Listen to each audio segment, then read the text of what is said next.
خب دوستان اینجا الان اتریوم رو شما ببینید این دوتا خط. البته من بعدا به شما میگم که این خط آبی که اینجا امتداد داره، خط آبی که بالا هست، این خط آبی رو ببینید. این خط آبی درسته؟ این خط آبی چی هست اصلا اینجا هست که ما کشیدیم، امتدادش رو ببینید. این خط آبی شما ببینید به اینجا خورده، کندل اتریوم به اینجا خورده برگشته.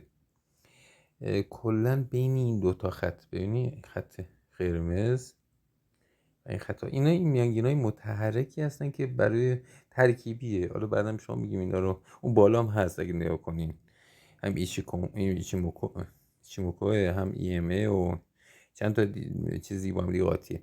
ببینید بین این دوتا داره حرکت میکنه. اینجا رو ببینید کندله بین این دوتا از خط آبی تا خط قرمز بالای ابر سبز قرار گرفته. ابر سبز صاف شده. ببینید اینجا ابر سبز، ببینید صاف شده.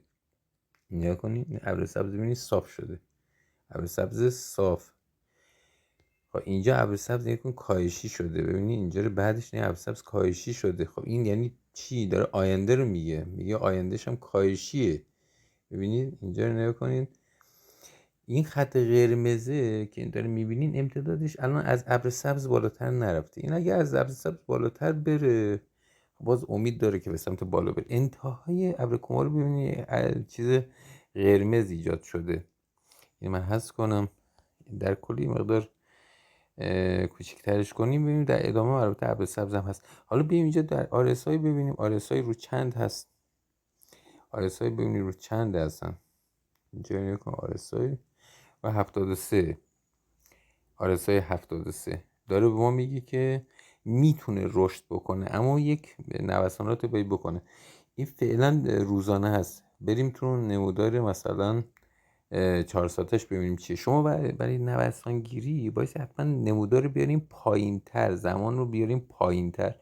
مثلا بذارین روی به اصطلاح چند دقیقه، 5 دقیقه و 1 دقیقه اینا میخوان خرید فروش کنین.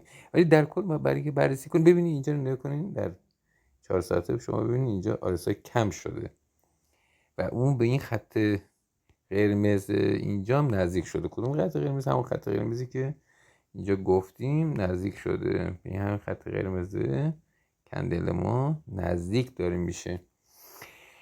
خب با اینا رو دقت کنین دیگه. شما نمودار همینه. شما البته میگم دفعه قبل گفتم شما اول باید هفتگی رو بررسی کنین، نمودار هفتگی، بعد بیاین روزانه.